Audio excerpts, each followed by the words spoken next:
Chapter 7. Hello students, let us start our new session, chapter 7, alternating current, with the new topic LC oscillator. Basically oscillations are produced, these oscillations are AC behavior, and in the input we are supposed to give a DC. It means oscillations are there, the kind of DC to AC converter we can say, or we can say that if current is given in the circuit, or other way, if the capacitor is in fully charged and then it is connected with the inductor, then energy transmission between these two reactive components which produce the result, that is in terms of oscillations, in terms of sinusoidal behavior. So let us understand the same concept. As you can see in the diagram, L and C two components are connected together, and we are taking capacitor initially in a charge condition. So when a capacitor is connected to the inductor, the charge on the capacitor and the current in the circuit exhibits the phenomena that is of the sinusoidal behavior, that is electrical oscillations. So let a capacitor be charged at Qm charge at t equals to 0 and connected with the inductor. At that time circuit will be completed and charge on the capacitor start to passing it to the inductor. So capacitor charge start to reduce, it start to decrease, and based on the charge transmission, current start to generate in the circuit. So as the capacitor has a charge stored, these charges start to get motion in the complete loop circuit. So this charges contributes to generate E current. Now that Q and I, the charge and current available at instant time t. So di by dt is positive, and which induce the EMF in inductor, which has a polarity VA greater than VB, because current is flowing from A to B. So based on that, A is getting a positive polarity and B is getting a negative polarity. EMF is produced with that inductor. So according to that, if we apply the KVL, then VC minus VL equal to 0. So VC is Q by C, VL is LdI by dt. So Q by C minus LdI by dt is to 0. Convert this circuit in terms of charge. So Q by C and I is equal to minus dQ by dt. Here it takes minus because based on this circuitry, as the charges are reduces and the current is increases. Charges in the capacitor is reduces. So in the circuit, current is increases. Both are having opposite phenomena, and that's why it defines as a negative sign. So here d square Q by dt square, replace I with the dQ by dt. So we are getting d square Q by dt square, divide by the L. So it would be d square Q by dt square plus 1 by LCQ equal to 0. The second order equation we able to get it. Like d square x by dt square plus omega 0 square x equal to 0. As we know, omega 0 square is resonance frequency, that omega 0 equal to 1 upon under root LC. So omega 0 square equal to 1 upon LC. That is for the simple harmonic oscillations. So here oscillates are getting a natural frequency omega 0 equal to 1 upon under root LC. And charge is going to vary with respect to time with Qm cos omega t plus theta. Why we are taking cos as a reference? Because we have taken capacitor initially with fully charged condition. So at time t equals to 0, maximum charges are available as in Qm. That's why reference sinusoidal we have taken cos over here. So now Qm is the maximum value and phi is the phase constant.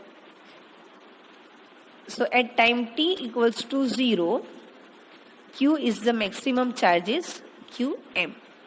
And if phi is 0, then cos phi would be 1.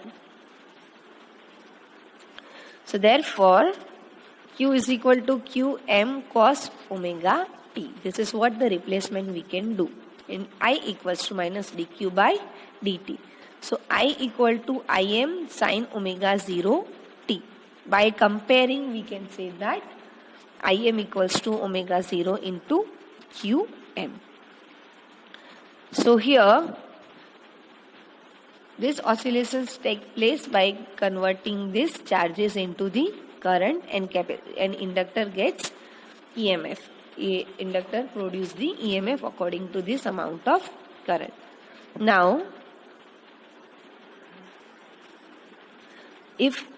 let us observe this condition by having this particular diagram, that capacitor is initially in fully charged condition with Qm connected to the inductor L. So electrical energy stored in the capacitor is 1/2 Qm square by C. This is we have already calculated in chapter 2. That capacitor energy is 1/2 Qm square by C. And no current in the circuit is there, so inductor energy is 0 initially. Now the total energy in the circuit right now we have, that is the capacitive energy, electrical energy, that is 1/2 Qm square by C. Now as the switch is closed, capacitor is connected with the inductor. In the second circuit, you can say B diagram, capacitor start to get discharged as current is increases. Based on that current, magnetic field is started to generate around the inductor. So energy gets stored in the inductor. Now some of the energy started to store in the inductor. So the magnetic energy around the inductor is 1/2 Li square. That is, we have already calculated earlier. So magnetic energy is around inductor 1/2 Li square. As the current gets maximum, that is Im, in diagram C you can see in the diagram. So all the energy, maximum current is there, matlab all the charges are given to generate the current, and this current is available around the inductor in terms of maximum magnetic field. So here, as the current is maximum energy, magnetic energy we are getting. So now at that time, capacitor has no charge, so capacitor has no energy. So now in the diagram D you can say that current now starts to charge in the capacitor. So now from the inductor, based on that stored energy, it gets the back EMF. So in the same direction, current starts to flow as the earlier one. So now capacitor start to get charged in the opposite direction. Initially upper plate was positive and lower plate was negative. Now from diagram D you can see that lower plate gets positive charge and upper plate gets negative charge. So here we can say that capacitor gets charged in opposite direction, and at the maximum current the capacitor gets fully charged with the opposite direction, that you can see in the diagram E. So here you can compare with the diagram A that polarity of the capacitor from the initial condition is opposite. The whole process will be repeated, and we are getting that plus minus continuously, which generates the oscillation between the capacitor and inductor. So LC oscillations is just like a mechanical oscillations. If a block is attached with the spring,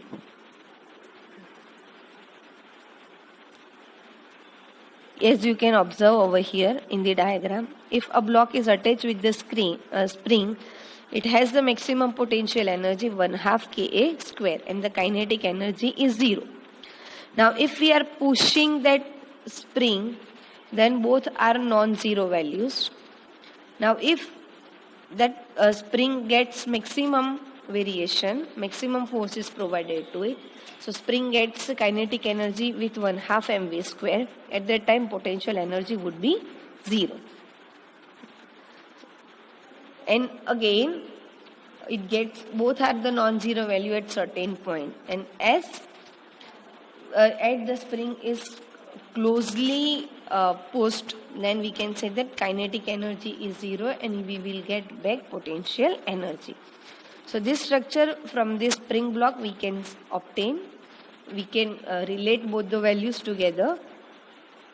That block of a mass m oscillating with the frequency omega 0 with the same second order equation, simple harmonic equation, d square x by dt square plus omega 0 x equal to 0. So here we can say that omega 0 equal to k by m. K is the spring constant, m is the mass of the block. So x is just like, distance variation is just like a charge q. So in a mechanical form, the force is given F equals to ma, and a is velocity, differentiation of velocity, dv by dt. And if we take the velocity, then that is the differentiation of distance. So ultimately a is d square x by dt square. So for an electrical energy, epsilon equals to minus L di by dt, or I equals to dq by dt. So replace it over here. 2 times derivation of charge minus L d square q by dt square. So while we compare both the equation, we can say that L is analogous to the mass m. L is the measurement of resistance to change in the current. So in LC circuit, omega 0 equals to 1 upon under root LC, and for the mass on a spring, omega 0 equal to under root k by m. So 1 by c is, we can say, that is k. So k equals to F by x, the external force required to produce a displacement, whereas 1 by c, that is equal to V by q. That is a potential difference required to store a unit charge. So let us go through the table. It is given for mechanical and electrical system, electrical energy. Mass m related with the inductance L, force constant k, so reciprocal capacitance 1 by c, displacement is x, charge is q, velocity v is x by dt, so current is there, I is equal to dq by dt. Mechanical energy is 1/2 k square plus 1/2 mv square. So total electromagnetic energy is 1/2 q square by c plus 1/2 li square. This is how the mechanical quantity and electrical quantity we can relate it over here. So here it can be realistic by the two reasons. Every inductor has its own resistance. So the effect of this resistance is to introduce by damping effect on the charge and the current in the circuit, that gets oscillations, and that oscillations are going to reduce by the amplitude, and at one point it will die because of the resistance is present between the components or with the components. Each component offered its own resistance. So if the resistance were 0, but total energy on the system cannot remain constant, each component give its own resistance, its own damping effect. So initially the oscillations is maximum. After certain time it will be 0. It is radiated away from the system in form of electromagnetic waves in radio and TV transmitter. Let us go through the example of it for the LC oscillator. So that in the free oscillations of a LC circuit, the sum of energy stored in the capacitor and inductor is constant in time.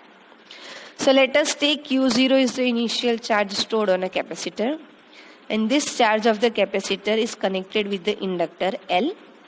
So LC circuit sustain oscillations with frequency omega, that is 2 pi f equal to 1 upon under root L C. Q is equal to Q0 cos omega t. So I is equal to dq by dt. It would be minus cos of minus sine. So that is minus Q omega 0 sine omega t. So energy stored in the capacitor, that is 1/2 CV square. So that is, we can say that 1/2 Q square by C. V is equal to Q by C. So Q square by C square. C will be cancelled out. So it would be 1/2 Q square by C. So replace the value of Q. So it would be Q0 square by 2C cos square omega T. Now energy stored in the inductor, that is 1/2 Li square. So that is I is equal to dq by dt. So instead of I square, that is keep the value of I in terms of square, that is Q0 square omega square sin square omega T. And omega square is equal to 1 upon under root LC. So replace it over here. So we will get Q0 square upon 2C sin square omega T. Now let us add both the energy value. So we will get Q square by 2C, which is the constant value in time, as Q0 and C both are independent. So it is equal to the initial energy of the capacitor, that is 1/2 Q square by C. Here we are going to end this session. Hope you understood. Thank you. Hello students, let us start our new session of chapter 7, transformer. Transformer can be utilized to change a voltage value. In the AC voltage, sometimes we need to reduce or increase the voltage level. This can be possible by using the transformer, which is working on the mutual inductance principle. Here we are taking two coils which are insulated from each other. As you can see in the diagram, that onto the single iron core, both windings can wound, or it can limbs on separate core. Now, first coil, which is known as the primary coil, which is the input coil having the number of turns Np. Second coil, which is known as a secondary coil, which is output coil having the number of turns Ns. Now, to the input coil, primary coil, we are giving a alternating voltage. So, based on that, current starts to flow in the coil, which generates a magnetic flux, which is linked with the secondary coil. So, in the primary coil, based on the given voltage, current will produce, which current generates a magnetic field. As both coils are nearby to each other, whatever the magnetic flux is generated in the first coil, it will be linked in the second coil. So in the second coil, by the change in the magnetic flux, EMF will produce, which generates the voltage and the current. So here, this EMF depends on the number of turns of secondary. Let us consider that ideal transformer we have, in which primary has a negligible resistance, and all the flux in the core link with both primary and secondary windings. So let us take flux as a phi in each turn in the core at time t, due to current in the primary when a voltage Vp is applied to it. And in the secondary coil, whatever the EMF is produced, consider as epsilon S having the number of turns Ns. So epsilon S equal to minus Ns d phi by dt. और वो flux किसकी वजह से produce होगा? From the flux linkage between primary and secondary by applying the input voltage Vp. So that voltage epsilon P is equal to minus Np d phi by dt, which is the flux phi induced an EMF, or also called back EMF in the primary between the flux linkage between two core. So in the primary back EMF produce होगा और secondary में जो effect होगी उसकी वजह से secondary EMF रहेगा. But here we can say that epsilon P is equal to Vp, the given input voltage. So, and if this condition is not there, epsilon P is not equal to Vp, then the primary current would be infinite, since the primary resistance is, we consider as a 0, as we have assumed the ideal transformer.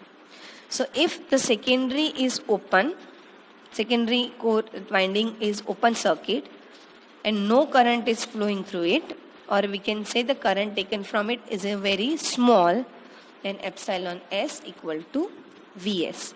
And Vs is the voltage across secondary winding.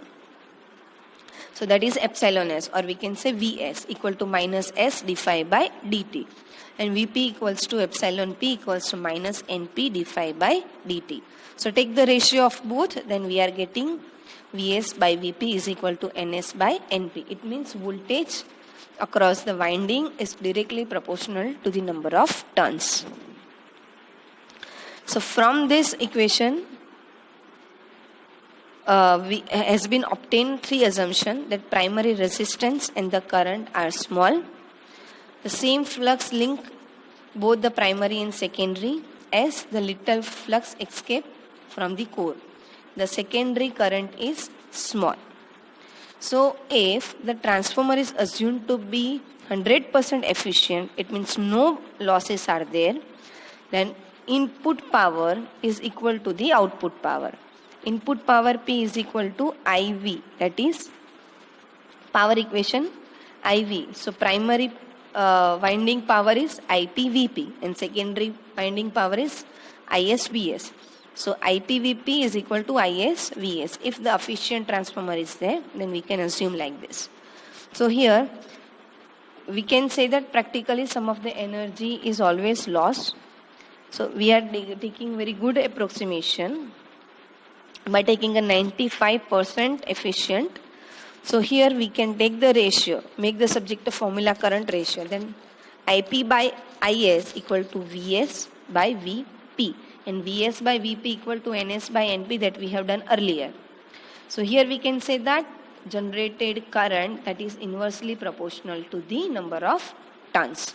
So since I and V both oscillates with the same frequency as the AC source, which is given in the exam equation, also gives the ratio of amplitudes or RMS value of corresponding quantities. Now we can see how a transformer affects the voltage and current. Then Vs equal to Ns by Np into Vp and Is equal to Np by Ns into Ip. So secondary coil has a greater number of turns. If Ns greater than Np, secondary turns are more than primary turns, then Vs greater than Vp. It means output voltage is higher than input voltage. This is known as step-up transformer.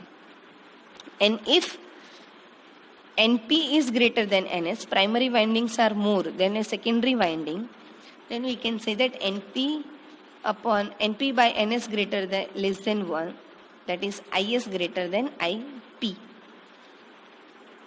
So here, if primary windings are 100 and secondary windings are 200, then Ns by Np is 2. So we can say that step up voltage we are getting 440 volt and current we are getting 5 ampere. So voltage will be double and current will be half. That is the step up transformer. And if we consider that Np greater than Ns or Ns less than Np, means secondary windings are less compared to the primary winding, and that is a step down transformer in which Vs less than Vp and Is greater than Ip. So voltage is reduced and current will increase. So this above equations are applied to the ideal transformer, but actual transformer in which small energy losses are always occur. These losses are first flux leakage.